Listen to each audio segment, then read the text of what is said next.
One of the problems with recruiting for investment banking is not the knowledge or skills you acquire, but the access to talk with real investment bankers to put your best foot forward. Our sponsor, WSO Academy, can provide those connections with 60 head mentors who are finance professionals at top firms like Goldman, Centerview, and JP Morgan.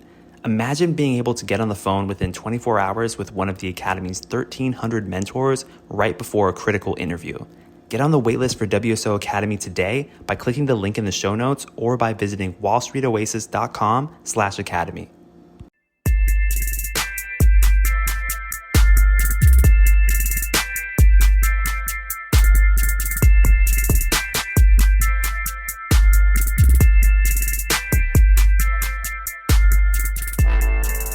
Yeah, welcome to Investment Banking Insights. My name is Alex Mason and I am your host.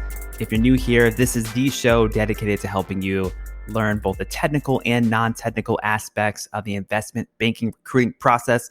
And we're showing up every single day, giving you new knowledge, new concepts, trying to understand all this investment banking stuff. So, I am here reporting live from Chicago, Illinois.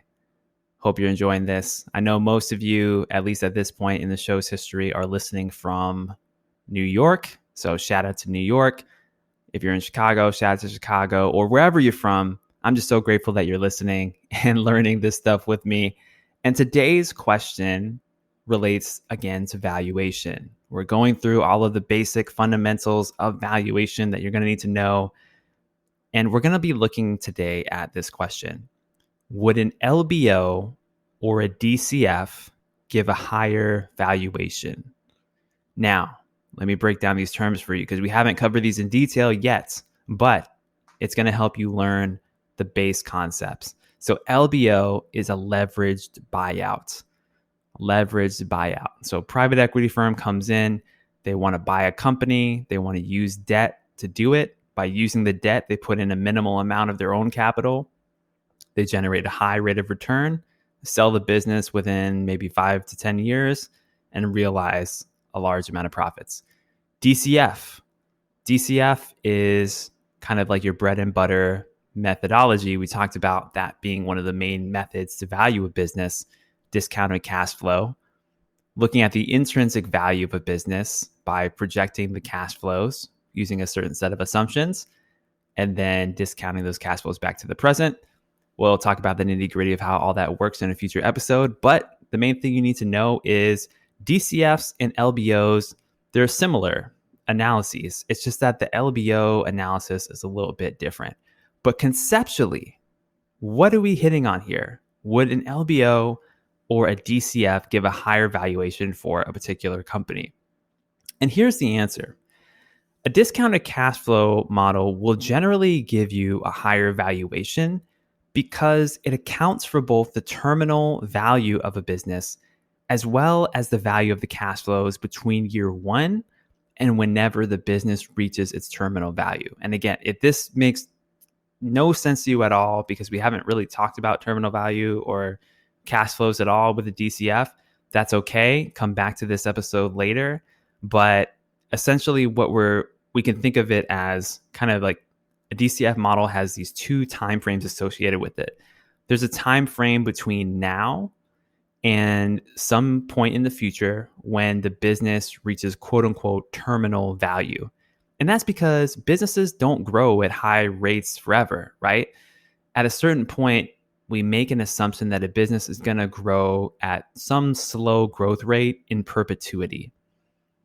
And that makes sense because if a business grows at 20% per year forever, it'll eventually own the entire world. And mathematically, that's impossible. So growth rates naturally slow over time, and breaking a discounted cash flow model into these two separate time periods allows us to account for the reality of the slowing growth of a company. So we have this kind of present to somewhere in the future range. That's part one. And then part two is somewhere in the future to forever. And that's the terminal value.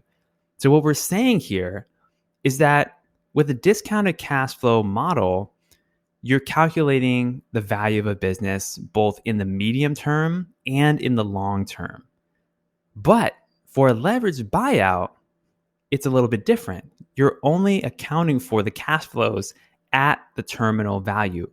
Because if this private equity firm is coming in and they're buying this company, they're leveraging it up, and then they're selling it, they just really care about the value at the exit, right? They care about the value once that business hits its terminal value.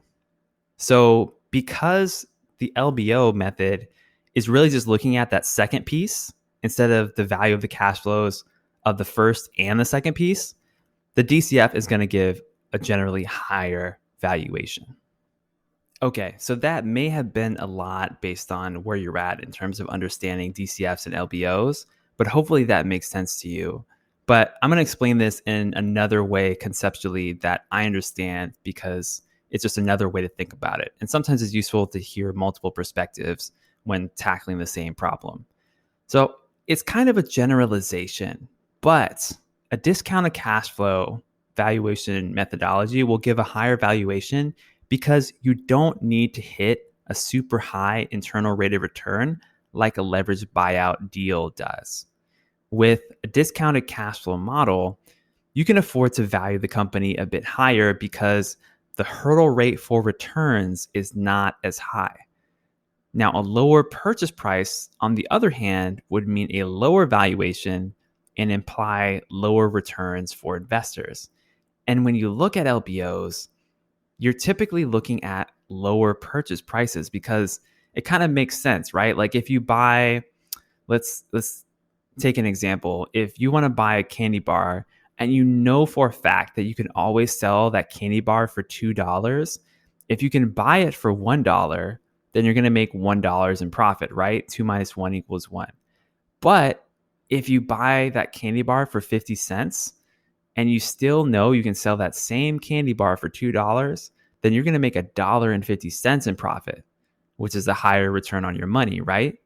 So these private equity firms, when they do leverage buyouts, they're trying to get as low of a price as possible because it boosts the return on investment of their money. And what is the implication of a lower purchase price? Well, the implication of a lower purchase price is a lower valuation, right? As opposed to your typical DCF, you may be looking at longer periods of time. You are accounting for the cash flows in the medium term, not just in the long term, like we mentioned. And so DCF is generally going to produce a higher valuation. So hopefully that little anecdote helps you understand it a little bit more.